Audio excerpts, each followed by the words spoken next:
the board's okay with it, to residents' comments. So if anybody wants to comment, see Mr. King over there and direct you how to do it first.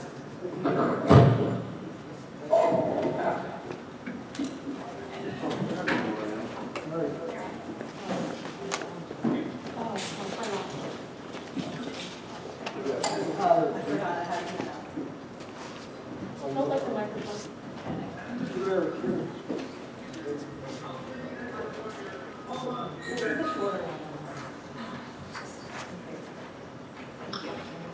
If you'll just state your name and address for the record. Somebody's operated on. Sorry. Judy Bowser is operated. Judy, can you please mute your Zoom? Judy Bowser, can you please mute your Zoom?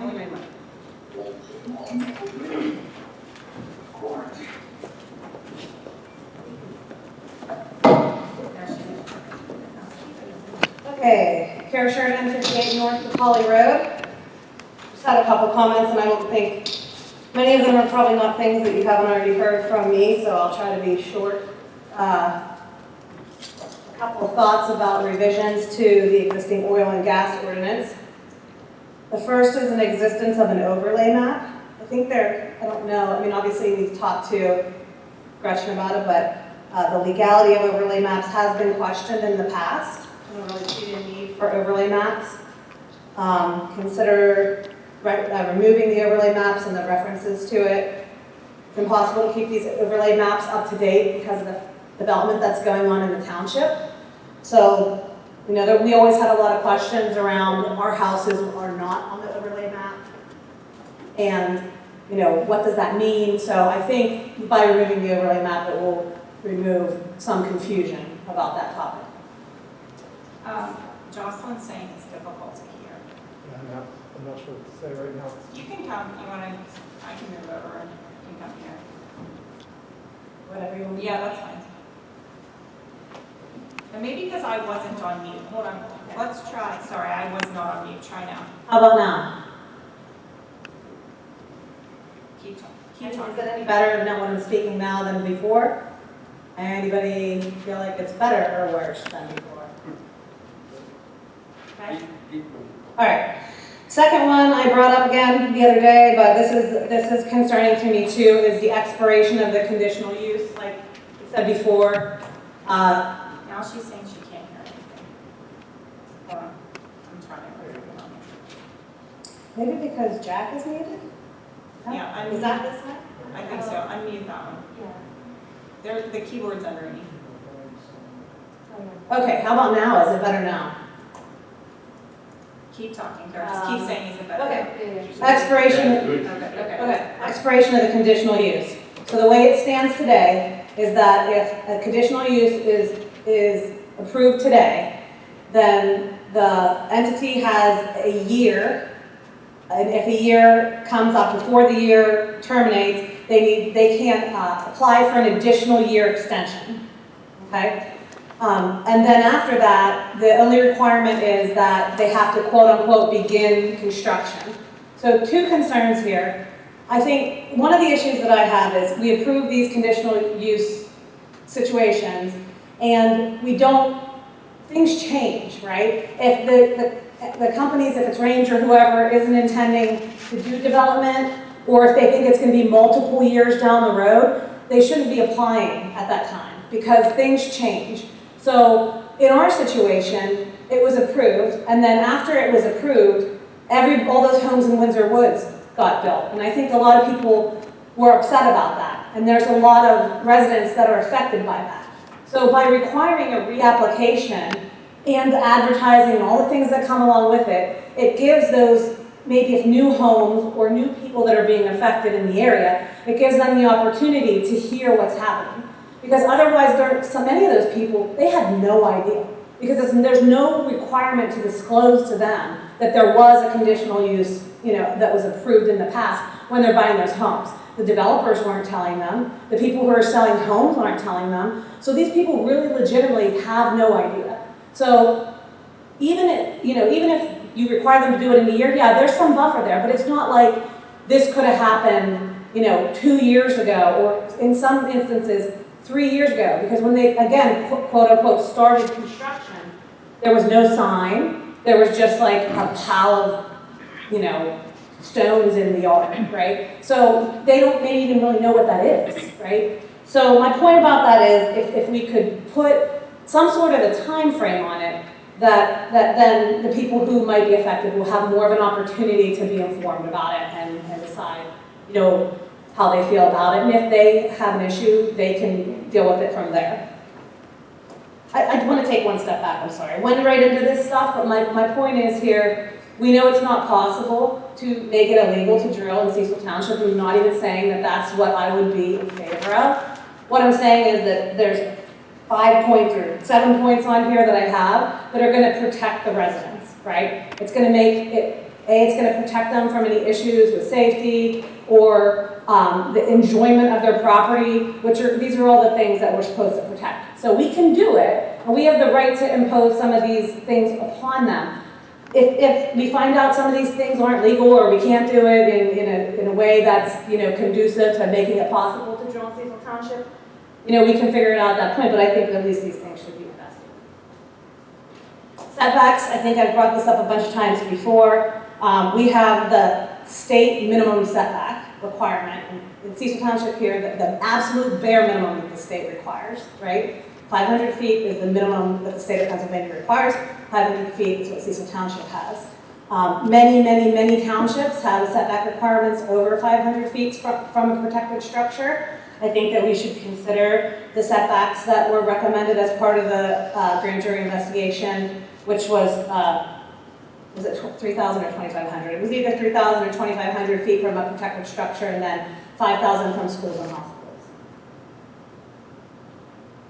Again, not trying to make it illegal to do altogether, but making it so that the impact on the residents is going to be less. The impact on things like schools and so on will be less.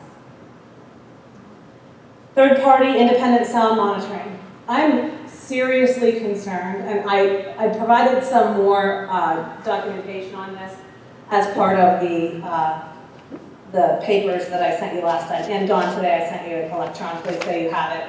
Just today I did, so you might not have seen it yet. Electronically, the copy of the papers that I talked about during the Connor Samuels well pad, it had a lot more information about the practices that Range has admitted in court to adhering to as part of their quote-unquote sound monitoring. We have to be really careful, we already know that the sound monitoring that they're doing today is reactive. It's reactive based on complaint, number one. It's not proactive.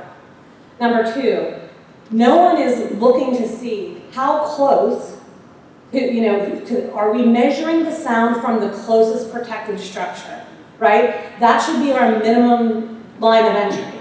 You can't go, if the closest protected structure is 1,000 feet away, and you put your sound monitors 2,100 feet away and tell me everything's fine, that's not good enough. It needs to be sound monitoring at the closest protected structure because that's the only thing that's really fair.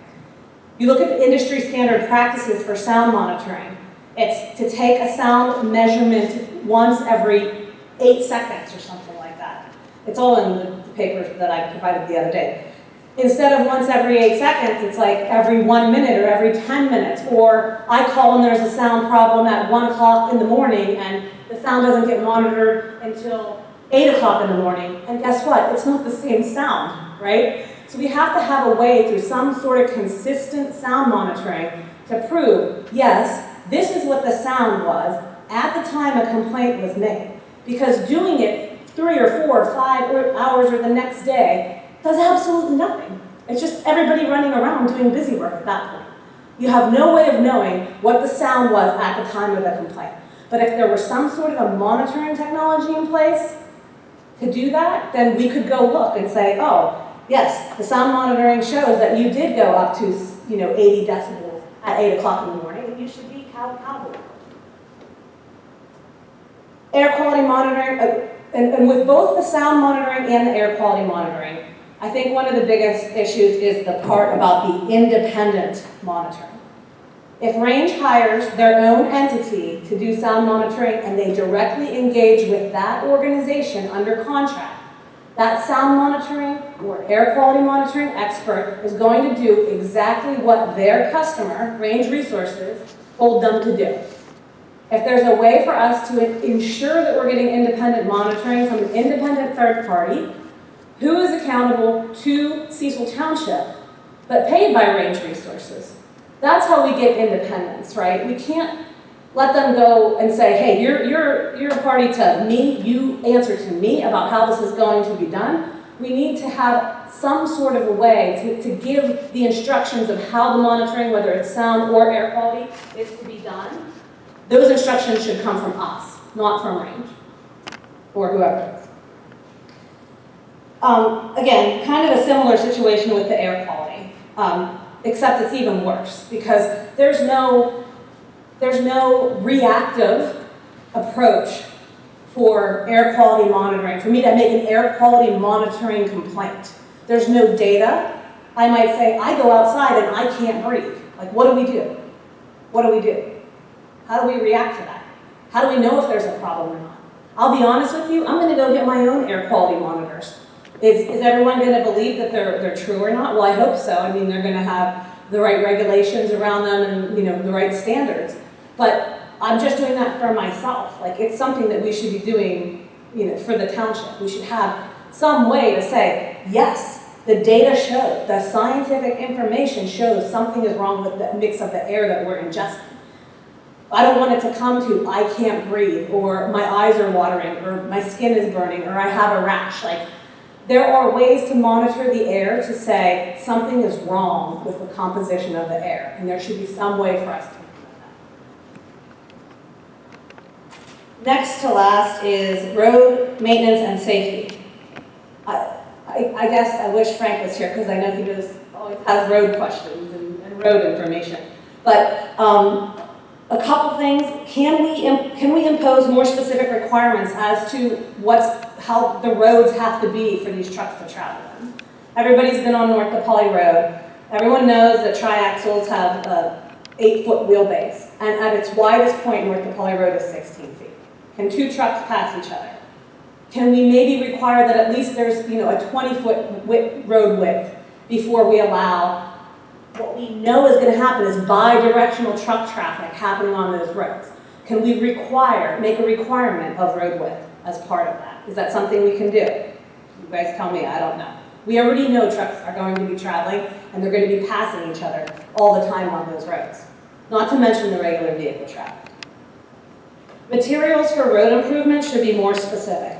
I bring this up because if you look at the improvements that were done on North DePauli Road, there's parts where there's just gravel dumped on the side of the road.